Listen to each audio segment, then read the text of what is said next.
Hey, it's Jessie. Today on the show, you know her from Sex and the City, Melrose Place. It's the iconic Charlotte herself. Are you a Charlotte? You can find out by listening to her podcast, Are You a Charlotte? It's Kristin Davis. There's so many storylines that I just fully 100% forgotten. Like, I don't know what's going to happen next. I know who ends up with who, right? But I don't know how they get there. I have no idea. This is Dinner's on Me, and I'm your host, Jessie Tyler Ferguson. Today I'm at Rustic Canyon in Santa Monica, a neighborhood restaurant that really captures the spirit of California cooking. The menu changes constantly depending on what's coming out of their nearby Santa Monica Farmers Market, which is one of the best in LA. So everything feels incredibly fresh and of the moment. They take this very thoughtful, slow approach to food here, from everything from the produce and the seafood and the meat and the wine. Every ingredient has a story and a source behind it. So if you're curious about where your pork chop came from or what farmer grew the snap peas in your salad, chances are it's right there on the menu. They also have this honeycomb ice cream that is literally what dreams are made of. Okay, Kristin should be walking up soon, so let's get to the conversation.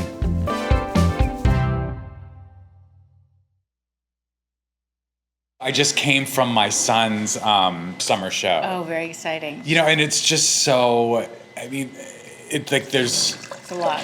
It's a lot.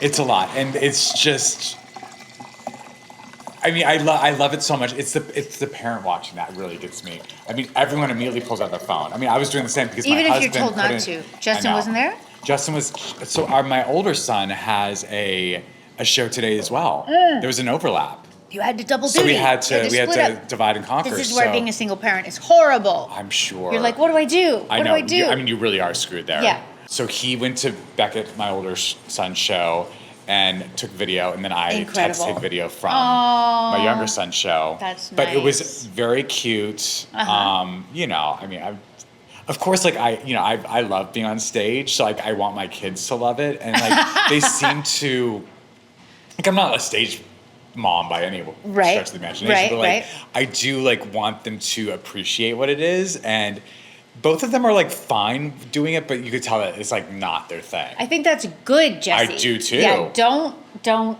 don't let them do what we do. That's my general thing. My son does not like being on stage, but he this morning had his Wonder Project. What is that? It is a passion project, I guess. It's been different every year. He's in second grade. So this year it was, what job do they all want to do? They had to write a resume. It was like a job fair. And we were... Wait, how old's your son? He's 8. Okay. And he wants to be an NBA player. Oh, wow. Incredible. Yes. Luckily, he's very good at basketball. I don't know if that's lucky, actually. Sometimes I'm like, it would be better if he was horrible at basketball. Right. Because then it wouldn't even be a possibility or whatever, right? But now it's kind of possible, and it's slightly scary. He's actually good. Yes. Welcome to Rustic Canyon. Thank you so much. Thank you guys for being here. It's our pleasure. Thanks for having us. Have you both dined here before? I have, but not in a while. I have You not. have not? I have never. I'm so excited. Ooh. Well, welcome. We are one of the very first farm-to-table seasonal restaurants in LA. We've been here for 20 years. Love it. Turning 20 this December. We celebrate all of our local farmers markets, and we have a really strong relationship with our farmers. We credit them on our menu. Everything is hyper-seasonal. Chef is going to curate a little menu for you guys. Yay! A bunch of little dishes, kind of highlighting some of our snacks, cold dishes, and hot dishes, as well as proteins, and we'll just kind of course that out for you. Love it. I can get you guys started with a drink if you want to do. I have beer, wine, non-alcoholic beverages, water. I think I'm good with water, Okay. actually. Me too. Yeah. Okay? Yeah, Well, we're not drinking. They have As a you're going phony on, let me Negroni know. if you I want do have a one. phony No, Negroni. thank you. Yeah. Fine. Yeah, Great. I'm good with... I think bubbles are where it's at. So Good. I'll give you guys some time, and then Chef will slowly bring out a few dishes. Thank you. Okay, love Thank it. you. Love it. Thank It's so you. exciting to have like a creative meal, I know. right? I like just like letting people decide for me too. Yeah. I remember first bonding with you on I also work with the UNHCR. What does it stand for? The United Nations... What does it stand for? High Commission of Refugees. Yeah, thank you. I can never remember I know, what it it's hard. stands for. Yeah, it's kind of very old school. And you were someone who I knew had worked with them. And so I watched a lot of the videos that they had created of you, like on the field working. And I was so inspired. And you've done a lot with them. And you've gone to very interesting places in the world, some very dangerous places as well. I mean, maybe you didn't see it that way, but like at least When from you're my with the perspective, UN, you don't it's really disease. have to worry, Yes, no, I felt safe when I was working with it, but like, Yeah. I mean, you were going to some places Ooh, of deep unrest, for Yes, sure. deep unrest for Thank sure. you. This is exciting. Welcome. Thank you so much. Thank Do you you. want to explain anything to us? Yeah, of course. Okay. This is our bread. gosh. It's kind of a take on a Mexican bolillo. And we make Wow. the butter in-house with some cultured cream. Gorgeous. And wildflower honey. And then I brought out a crudo for you guys. It's bluefin tuna with blood oranges, some chipotle oil and dried olive on top. Ooh. And it's a fun little snack. Cherries are just coming into season. So we're just rolling them on. We're rolling them in brown butter and finishing them with cherry blossom salt, which is like very traditional in Japan. Wow. But there's a ramekin there for all the pits. Oh my God, I'm very, very excited. Very, very excited. Yes, the UNHCR, High Commission of Refugees. Yes, we're trying to just call it the UN Refugee Agency now okay. to be a little bit more simple. I just tore that. I don't know if that's No, what tore I it. was That's what you're supposed to do. supposed to Okay, good. I do love them so much. I just recently went to South Sudan. Oh, how was that? It was great. It was really hard in many ways also, but really amazing because I hadn't been and I wanted to go. And, the whole area is just going through so much, and I feel so bad for them. South Sudan's the newest country, in the world. And it's so sad that they're now in this war for 3 years. Yeah. And so many people have been displaced, and it hasn't really stopped, and yet nobody talks about it, which is just such a sad, sad sign of the times that there's so much drama in so many places that millions of people can be displaced and no one really mentions it that much. Like there'll be waves where there'll be some press about it and then nothing, but the people are still coming. The people are still coming. They have nowhere to go. They have no funding. It's so difficult to raise funds and awareness for refugees that anything that anyone could give means so much. And that's the thing that I think is, it's like painful to realize, but then also hopeful because you can do something, Yeah. Yeah. I mean, there's always something to be done, for sure. Yeah, Have you always been someone who has been interested in giving back in this way and Yeah, in some ways, my mom was a big volunteer person. So it was kind of just normal. She would volunteer at kind of not exciting things, not things where all the other moms were. And at the time, I was always sometimes like, oh God, mom, with their ideas. But she's been a part of doing so many great things. Like because we after we moved from Boulder, we went eventually to South Carolina. Right. Which is, not a progressive place, really. And the Confederate flag was on the top of the State House my whole life. And every year, my mom and her friends would march against it. Oh, wow. Every year. And finally, after something like 15 years, they got it moved. So it's not on the top now. It's on the State House grounds by itself with a plaque that says what it actually Explaining is. the rather history than of it, right. having it be at the top of the building, Right. with the other flags. Context. Right? Exactly. Context is exactly. important, yes, yeah. And I mean, they wanted it gone, right? Which, of course, I would support, but at least it's I improvement. think there with context is also very powerful. Me too. I mean, it is part of history, obviously. Yeah. I just don't need to see it. I don't Right. enjoy seeing it. Right, I don't feel like, right. yeah, that's part of history. I feel like, oh, that's part of history. Yeah. You know what I mean? Yeah. Yeah. Did you watch Sex and the City as it was being aired? They would give us a VHS, A VHS. and we would run home. I would run home at least. I can't speak for everyone. We all had a different take on it. But I guess I got DVDs of Modern did you? Family You were a through little that. later. You Yeah. guys were a little later. So you would get a VHS of We would an get a episode. VHS. Maybe we got DVDs eventually. I only really remember the VHS though. And I would run home and put it in the thing. And it was rough, at that point, still a rough copy, right? So sometimes it would have like a placeholder. It wouldn't have a special effect. It wouldn't have music. Right. But, I was so curious to see what had worked, what had made it in, all of the things. Yeah. And I remember thinking it was good, but I also simultaneously, and this might sound bad, but simultaneously, sometimes when the fervor kind of happened, I would just be like, what are they, they're so excited. It would just be overwhelming, kind of where you're just like, what is happening? You know what I mean? Right. But now when I look back on it in the rewatching of it, I'm more able to be objective and to kind of get into it almost like a fan, not quite, but like the storylines and whatnot. And it's really good. It's great. I don't know that I really knew that. You didn't know that Sex and the City was great? It's great. I don't know that I knew to the extent that it was different. I understand when you're in it. Yeah. I totally get that. I totally so know what it feels different. like. To be in. It's so different. You know what I'm saying? Like it's so was it different. one of the first shows? Because for me, when Sex and the City started, I didn't have HBO. Right. Like it was something that not everyone had, but it felt like one of those shows that sort of broke through. It was one of the first shows to break through, like from that prestige network. Well, because it was one of the first shows they had. That's why. About. Yeah. Like previous to us, it was Larry Sanders. Okay. You know? Okay. Yeah. Wow. What is it? This is an asparagus salad. It's purple asparagus. Ooh. Some whipped ricotta underneath. It's dressed in salsa verde and some nice arugula on top. Amazing. Yeah. Thank Please you. enjoy. Everything is so good. Thank you. It's Appreciate it. delicious. Oh my God, really good. But so like yes, you many. I don't even think Cynthia had HBO. You know? Right. That's so funny. Uh-huh. I mean, Cynthia also, like, I'm friends with her. She strikes me as the type of person who wouldn't watch her own work. But I Are could you be kidding? wrong. She's the opposite. Really? Everyone says that. I don't know why they say that. It's so funny.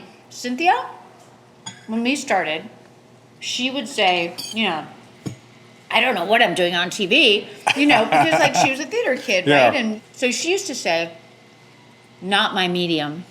She would say this during scenes to me, like on her breath, like, not my medium.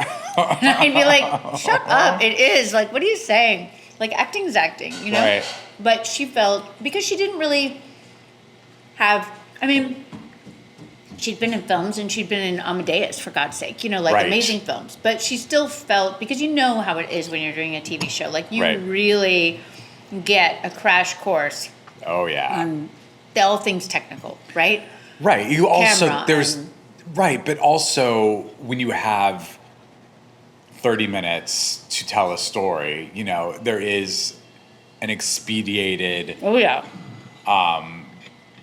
sense of storytelling, really. I mean, you don't have a lot of time to explore character and what you would That's normally true. do with That's true. theater. Yeah, I mean, for you sort of have sure. to make quick decisions That's and go. true. That's and then true. also with the storytelling, with the writing, you have to move fast. You don't have a lot of time. That's So- true. I think for her, and we could be putting words in her mouth or whatever. I think a lot of it had to do with blocking and camera kind of awareness. Yeah.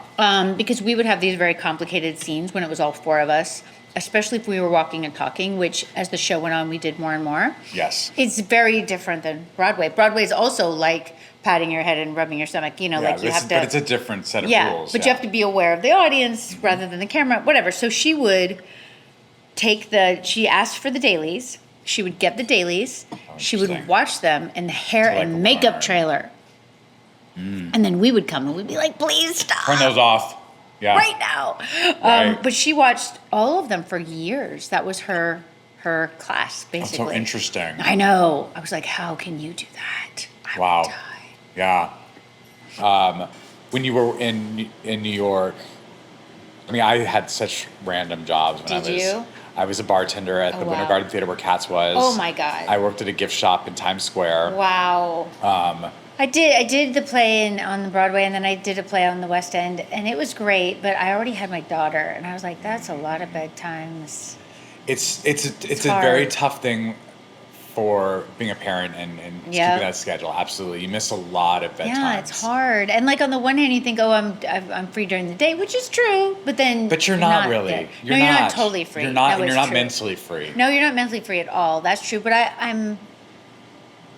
I was a lot less free when I was doing the show. Let's put it that way. Do you know what I mean? Because then you're actually gone for Right. whatever amount of time. But I think for me, and I don't know. I was listening to you and John Bernthal. You were really entertaining, and I was listening to him, and he's so, in it and perfectionistic and all those things, which Yeah. I can also be. But I also feel like, I don't know, there's a part of theater where you're analyzing so much. I do not love that part. You don't. No. You don't like the table work. No. Interesting. No. That's what I love. I know.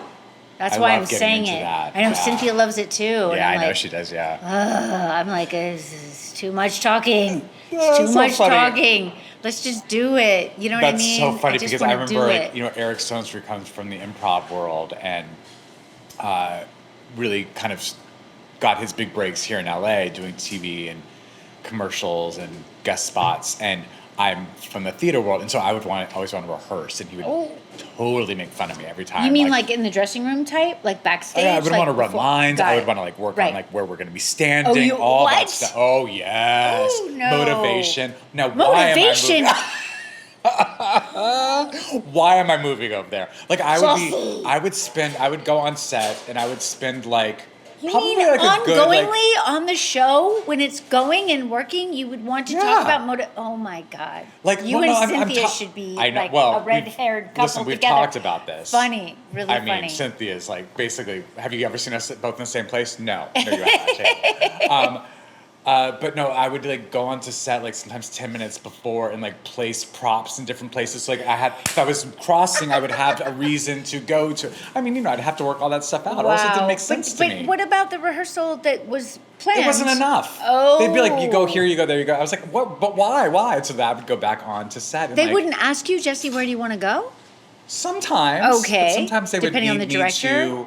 Got they it. would need me Got to. it. They So would- then you were worried Depend about on the making director. it filling it feel in. organic. Got it. I mean, look, I'm not saying I've never done that, right? Like if it's a hard scene or like an emotional scene involving props or whatever, I might go down there and practice ish. But not on a daily. You know what I'm saying? Not on a daily. And I would never discuss motivation. Never. Well, I stopped discussing with Eric. I would discuss it internally to myself. Yes, discuss it internally. Because I'll tell you the other reason that I don't think it's super useful in television, especially, and maybe also film. Mm-hmm. You don't want the other person to know and or share your motivation. Right. You need there to be some friction. I get it. You know what I mean? And that's one different thing with theater, because you've got to have it running super smooth, you know, for that show, because it's a live thing and you don't have another take and all of that, right? Right. And I do understand, like, you've got to... But sometimes I need something from the other actor to give me that motivation. Well, sure, but you know, if everyone's in total agreement, right? If I say to you, Jesse, I need you to really yell at me here so that I am motivated to be defensive or whatever it is, then everyone's in total agreement, and on film, that's not always exciting. Mm-hmm. Whereas in theater, I feel like, yes, you have to know your beat so that you can hit them, right? So that it runs, so that it's smooth, which I totally get. Oh, no, don't get me wrong. I like to surprise people. Like, Good.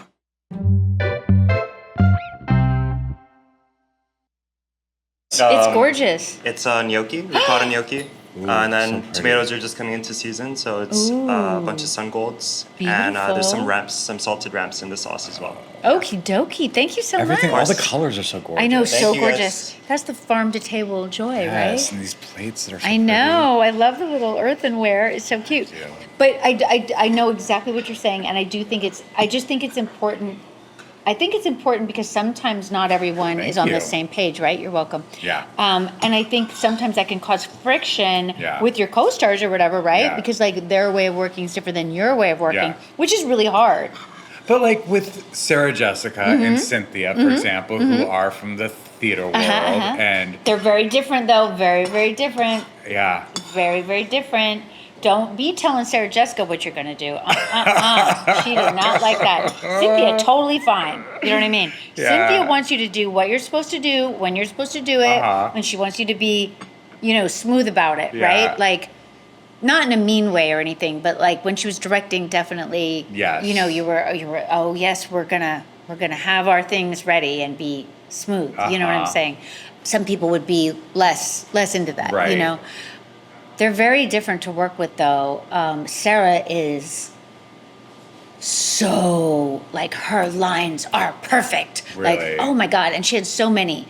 And she would learn them the night before in the car so that she wouldn't have to spend the day, which I'm just like, how do you do this? How do you do this? Right. After an 18-hour day or whatever, she would learn to the go next home and be day's able to lines. like, digest more lines. Well, just in the Right. car so that she wouldn't have to when she got home. Oh, she would do it in the. First of all, I would get nauseous by looking at anything in the car. No, she's so tough. She's so tough. I know. I would do it too. When I was young, I used to try to learn in the car because I was trying to be like her, but Right. I was never that interested in it, right? Meaning like I'm trying to like process the day that just happened before the next day or whatever. You know what I'm saying? Right. And my thing was I would read them right before I went to bed. Okay. Because, they lodge in your unconscious and then that you wake way. up and you sort of have it like at the tip of your... Yeah, but I'm not as smooth as either of them, right? But yeah, they're both very different, Cynthia and Sarah, but they're both very incredibly professional. Do you know what I'm saying? Like somewhat intimidatingly professional at times. Well, I don't know Sarah Jessica very well at all. I've met her a few times and I adore her, but Cynthia and I are pretty close, and I definitely know what you're talking about. How has it been? Because I know how I feel about my memories with this show that I did for so long, and I have very specific memories of like those 11 years, and I can only imagine now that you're revisiting the show through your podcast and you're having people on who are not only on in front of the camera but behind the camera, and writers and directors and. Kind of, has it been surprising sometimes how other people remember things that seem so vivid to you? No, I do have a lot of memories, and then occasionally I have none, right? Okay. So, and I It's think... like filling in the blanks. Yeah, sometimes I love, especially when our writers come on, that's really interesting because they remember how... Different perspective. Things developed. You know what I'm saying? Like what happened in the writer's room that led them to do X, Y, or Z. And usually it was someone else's story, like it was one of the other writers, this had happened to her, that had happened to her, different things, which is super, super interesting to hear about. And I don't think we were always necessarily aware of that at the time, because obviously we made 18 episodes, and I know you guys did a ton. Yeah. This is in the olden days when we did a lot. Yeah. Season 3 and season 4, I think we both did 18. And it was, it was a lot. Like, it was a lot. We were up all night, all the time. Like, you were just barely functioning, much less finding the origins to this storyline or that storyline, So that's the fun thing about the podcast, is getting to revisit these things all these years later. I love talking to our writers about like their first script. How did it come to be? How scared were they? What was going on? What did Michael Patrick say to them? How did it, unfold? It's really interesting. And then, acting wise, I have heard some stories, usually with people who were acting with other ones of us, right? Like not myself, right? Where there'll be just a whole story that, to do with their lives, right? Yeah. Not to do with the set or anything.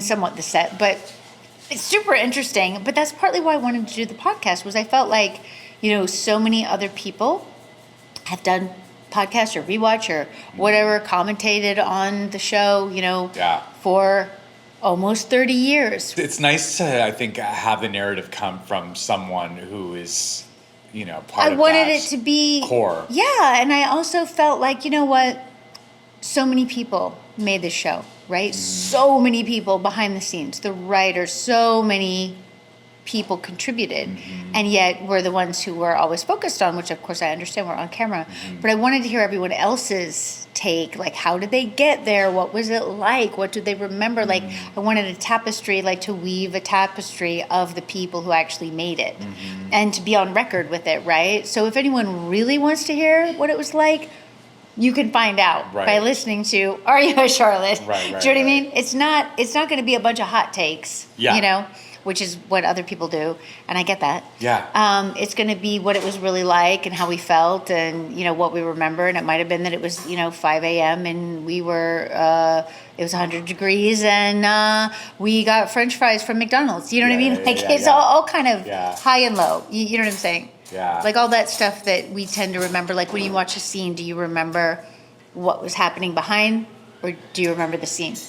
That's a great point. Usually I'm watching something and it was part of a bigger day, And I remember, not always, but sometimes if something significant happened that day, I remember like a conversation I had in the makeup trailer, or like a personal thing that was going on in someone else's life, and like how we were negotiating that as we were shooting, or like someone not feeling well, and like, and that's also like I think what makes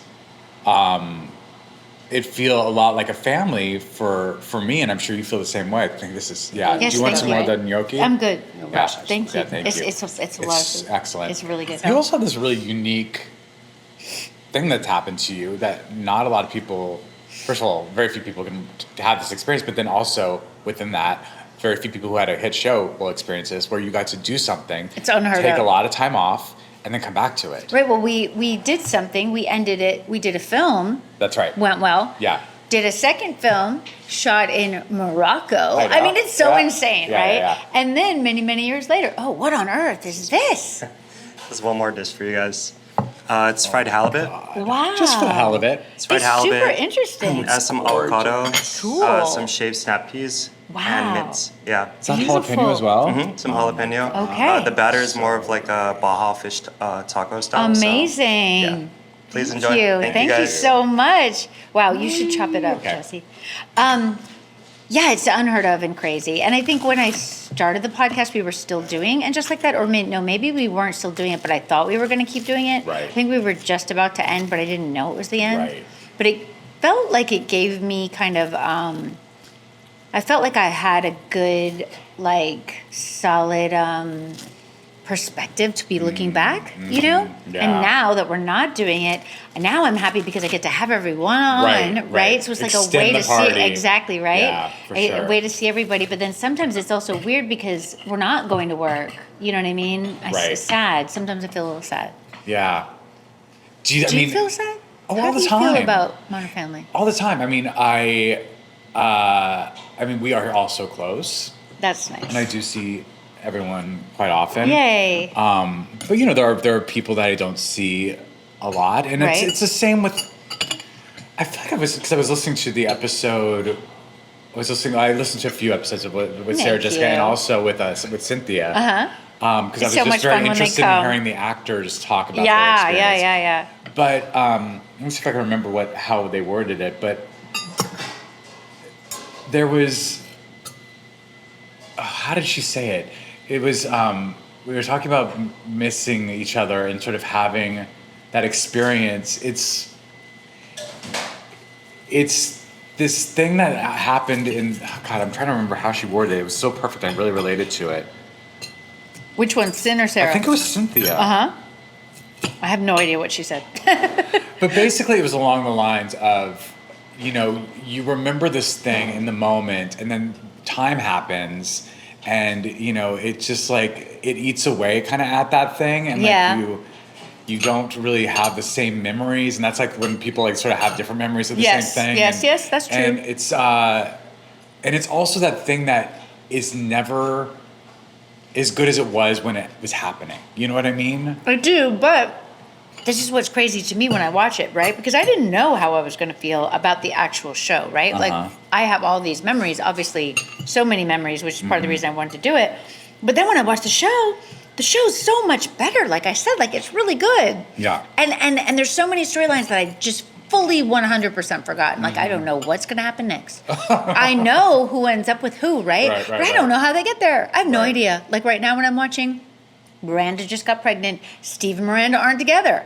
I'm like, how do they get together? I don't know. I know they get together, but I don't know how. I'm that's really great. not sure. That's Do you know what I great. mean? Yeah. They've been through a lot already. Yeah. Like it's very interesting. Yeah, you're very I have invested. no idea. I'm very invested now. Like I love that. the real fans, you know, which is really nice. That is great. But I also feel like sometimes it's almost like the show has taken a larger point of my memory over, or as it used to be the memories of like, and then when we wrapped at 7 a.m., we all drove in a caravan to the Hamptons so that none of us would be in an accident. You know what I mean? Those are the Right. things that I used to be like, oh yeah, that show reminds me Right. of when we all drove out to the Hamptons. That's what I'm saying. Like, Yeah. you remember the things that are like Definitely. associated with it. Definitely. Totally. But now the real show, I'm like, wow, it's so interesting. Yeah. Which is amazing, right? Amazing to be part of something like that. Totally. Yeah. Totally. This is really good. Isn't that delicious? So fresh. Yeah, it's really fresh. It's like, and for something that's fried, I'm like, it doesn't feel heavy No, at it's all. light. It's very light. light, yeah. It's really yummy. It's I gotta bring the incredible. kids here. You should. Yeah. Did you always know that you wanted to be a mom? No. Really? I always said no. Really? Yeah, I was like, I don't want to get married. I don't want to have kids. That was my thing. I was just Interesting. like acting. Travel and acting. What Travel changed that? And acting. I think two things. I think that being around Sin and Sarah and like seeing their lives and, you know, it was such a big part of who they were. that they wanted to have kids, and Sin already had Sam, and then she had more, and Sarah really, really really wanted to so badly for so long. And then it was really interesting to watch them do it, you know? It was like, oh, wow, that's interesting. And then my girlfriends here were already having kids. And I was like, well, yes, I enjoy being auntie. I do. I enjoy it. It's good. It's interesting. And I think that the success of the show kind of allowed me to, you know, like breathe easy in a way. You know, when you're young and you don't know if it's going to work out. Right. I couldn't really focus on multiple things. Like other people I knew Yeah, were you like... feel like you need to like stay Right? focused on this thing. Right. My career. I need to make sure. Right. And I do feel like that's somewhat true. Like my friends that 100%. got married and had kids, it changed their, you know, Sure. relationship to the acting, basically. They didn't need it as much, it seemed like. So I was super, super focused for a very long time. And then once the show was a success and you could kind of go like, oh, wow, this worked out. This is crazy. I mean, it really settled me down a lot. And then after a while, I think that I really was thinking, you know, what am I going to do for the rest of my life? Like, what other challenges are there? Right. What can I commit myself to, like, in a deep way? And what is deeper than parenting? Nothing. You know, nothing, right? Do you agree? I do agree. Yeah. 100%. Yeah. So at a certain point, I think it kind of called to me from that perspective, but then I didn't know how I was going to do it, what it was going to look like, because Right. I hadn't ever looked for a partner that was like a dependable, like, Right. you know what I'm saying? It hadn't been on my radar to be looking for those things. And therefore, I hadn't found any of those things. And then I thought, well, I'm just going to have to do it myself. But then I was very scared. Very, very scared. So it took quite a while for me. Did you always know that you do wanted it. to adopt? It was always on my horizon because my dad adopted me when he married my mom when I was 3. Oh, interesting. So I didn't at know that. least had, it was just half, right? So my biological dad and my mom Right. had been married, and then they got divorced when I was 2, and then he left, and then my mom and my dad got married, and he adopted me, which was great. It was the late 60s, so it was back before that was totally common. And it was part of my identity to a certain degree, right? Right. Of like just being from this kind of unusual family. And I thought it was a great thing. So I think I had that in my mind, that it was a great thing. And then I think from a lot of my philanthropic work, you see the need in the world. And I think the need in the world kind of changes you a bit. You know, I certainly have single mother friends who had their babies, and that's great too, you know? But I think for me, I was like, well, I don't need to go through all the trouble to try to have one. Right. If there's babies out there that need parents, Right. you know? Right. Yeah. Not And that it's not complicated. It no, is. I mean, it's. It Oh, I was is. gonna say, I'm sure it's complicated in its own set of ways. I mean, do you have like, for people who are interested in expanding their family in that way, do you have advice for people that you would say? My advice is to really dig deep, to really, really, really examine what you're being motivated from. Because I also think that just in terms of women, you know, we're so told by society that we have to be mothers, we have to be mothers, we have to be mothers. And for a long time, I was really angered by that. You know, like, Yeah. why does everyone have to do this? Why?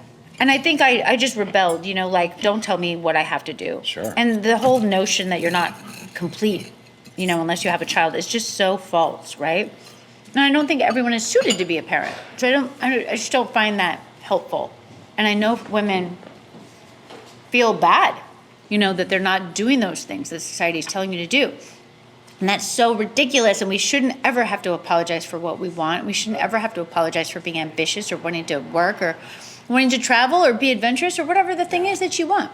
So I think you have to really do some work as a woman to divest yourself of what society is telling you should be doing, Yeah. and really dig deep. What do I actually want to do? And am I strong enough to do it no matter what people are going to think or say or whatever, you know? That's what I think. And I Yeah. think that might mean that you don't want to be a mother, and that's fine. Yeah. And find the people who are going to support you in that, you know? Yeah. Because there's so many ways to contribute to the world and live a wonderful life. You don't have to be a parent to do that. And don't be a parent if you don't really, really, really want to. It's just like when you meet young people and they want to be actors. I'm always like, don't do it. Right. Don't do it. And then you want to see the reaction. Have to like need to do it right? so badly. Like if the reaction is like, I have to do it, then you go like, oh, okay, maybe. Yeah. But only if it's that, right? Yeah. Like if there's anything less than that, anything don't else do you it. can do it. I know, I agree. That's how I feel about parenting. It's too hard. Right? It's too hard in the other way. I do agree with that. Yeah, absolutely. Can I ask about, because I know your kids are both Black. I mean, and Ty Burrell and his wife Holly have adopted 2 little Black girls, and Holly has this hilarious story about when she had Frankie, their oldest, in the grocery store, and like she did not know what to do with this child's hair. Yes. And this woman It's a comes real up thing. to her and she was like, I gotta help you, and like helped her Isn't find that the product wonderful for that her. someone helped? Yeah. That's so great. Yeah. I have had this experience. I do think that adopting across racial lines is a very huge deal. And I don't know that I really understood that so much. When they come to you and you fill out the paperwork, the social workers, when you're in the process, and you're supposed to check a box by the races. And I was just like, I just thought, well, whatever, who needs a parent? Like, I wasn't thinking necessarily about the challenges, right? I was just thinking, why would I choose, right? I'm going to let the universe choose, And then I get into it and I'm like, oh, there's a lot of things. You're dealing with people's perception on a daily basis and people at the park and, other kids saying crazy shit to your kids. I mean, I've heard kids say things to my children. I'm just like, deep breaths, deep breaths, deep breaths. I must navigate this for the children now. And the hair, is a very kind of obvious one. And I jumped in there pretty early.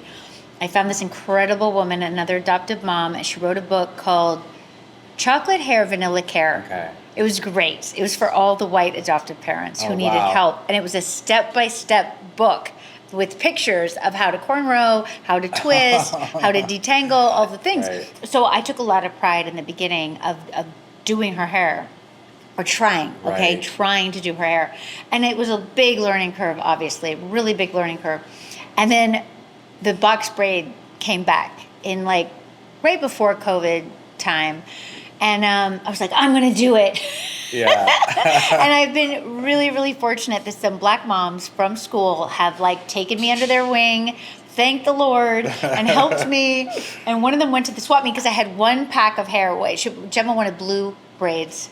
So I had 1 pack of blue hair. I didn't understand that I needed like 6 packs of blue hair to do a whole box braid because she wanted like long, right? Okay. And so I start, and then she's calling me like, how's it going? I'm like, I don't have enough hair. Yeah. So Shay went to the swap meet to get me some more hair, which was so sweet, and drove it over because I'm like in the middle of it. I don't have enough hair. So, sometimes you're just so thankful for the moms who will help you. Yeah. And then we're very lucky that we have people in our lives. We've really had an incredible village. Many Black men for my son to be, role models and sports people and coaches. Well, that's what I was going to ask about. I mean, there must be so many things that they're confronted with as Black people in America today that you don't have necessarily the tools for. Exactly. How could I have the tools for? I can read everything. We go to a camp for interracially adopted transracially adopted is what I should say, families, and that's hugely, hugely helpful. Experts come and talk to us, which is great. The kids play, the parents learn. Yeah. But how could I ever have the experience to be able to say, oh, this happened to me, or this happened to me? I don't have that. So I've actively cultivated people in our lives who do have that. And I think that's hugely important. And I do think that the social worker who came to do my home study, they call it, when you're applying to adopt, she had said to me that I was going to need to think about that. She planted the seed. They're not harsh about it. They're not like, well, you're not going to know things and you have to find someone who is. But they know what you should maybe look out for. Yeah, exactly. And she said you're going to need to cultivate, some other people to be around you and to be around your child who are Black. If that's who you end up adopting, or who Latina, if that's who whoever it is, you have to honor that experience to know that you're not going to know everything. Right. And then you have to choose your school Carefully. so carefully. Oh my good Lord. The Yeah. school situation. I mean, I had so many people who say like, oh, we're going to go to this one. You should go to this one. I'd be like, no, there's no diversity there. I cannot send my children Right. there. I don't care if it's a quote good school. Right. A good school is not enough. Right. You know? Right. So you do learn a lot of stuff. It's ongoing, obviously. What is their awareness of Sex and the City? Well, it's very different for each of them because of their ages. So when Gemma was little, I tried not to talk about it like too much, right? Like she knew Cynthia, she knew Sarah, she knew their kids. She knew the people that you were Yeah, were friends but we with, didn't yeah. talk about the show that much. You know what I'm saying? Right. Because that's not really what we talk about when we see each other or whatever, Right. right? And then she thought that my job was working for the elephants. What? What do you Because mean? I had this charity in Kenya, the David Sheldrick right, I know Wildlife about Trust. this, yeah. She thought that was my job, which is the cutest That thing is in very the cute. world. That's part of your she's job. pretty young, totally. Sort of, it's I do. I work an for arm. the elephants. Yeah. Yes. So she thought for a few years, and I didn't correct her. I was like, "That's right. That's right." That's really cute. Then we were on a plane, and I think coming back from the grandparents, and in the row in front of us, someone was watching the movie. And she leaned over, she's like, Mommy, that girl on the TV looks like you. Oh, wow. I'm like, that is me. And see, that's Cynthia and that's Sarah. But obviously Cynthia's hair is a different color, right? Right. She was like, oh, like that was weird. I'm You know what I sure. mean? So then I'm sitting there thinking like, How old is she at this point? I want to say 6. Okay, You young. know, a while. Right, but I mean, we'd gone a while, right? Yeah. Without having to, Right. whatever, confront this. And then I thought, oh no, what am I going to do in this movie? What do I Right, do? right. Like I had such She's a now panic, watching between the right? scenes. I was like, oh Lord. But the movie was pretty, it was fine. I mean, they edit those down, and well, now I think Now they I've just watched put it things on. I've watched things on airplanes, like, oh my god. No, now they just put it that's on. someone mounting someone else. Exactly, Like, it's- exactly. Now they just put it on with a little That's warning at the true, top. that's I know. true. Man, oh wow. What is that? Hey guys. Is this a honeycomb? Yeah, this is a honeycomb ice cream. Yum! This has been on the menu for so many years. Heard about Amazing. And this is a panna cotta that's flavored as horchata. So it's some rice and cinnamon, some strawberries, and some puffed black rice on top. Amazing. Yeah, thank you guys so Everything's much. been Thank unbelievable. you. Thank you. Really So appreciate it. incredible. Really good. I'd love to have you guys in at any time. Oh, Thank you. we're Yeah, coming we'll with the come back. kids, Yeah. definitely. Awesome. If that's Thank you okay. guys. Thank you. Yes. Thank you for doing this. Oh my God, thank you for It's so having great me. having you. I know I you've adore had me you. everyone I know. I adore you as well. I was like, I haven't been on. I need to go on. Next week on Dinner's on Me, you know her from The Good Place, A League of Their Own, and the new Peacock drama 5 Star Weekend. It's Darcy Carden. We talk about the surreal experience of being nominated for an Emmy during the pandemic, the hustle it took to make it in New York, including nannying for a Saturday Night Live alum, and the career-changing moment that led to The Good Place.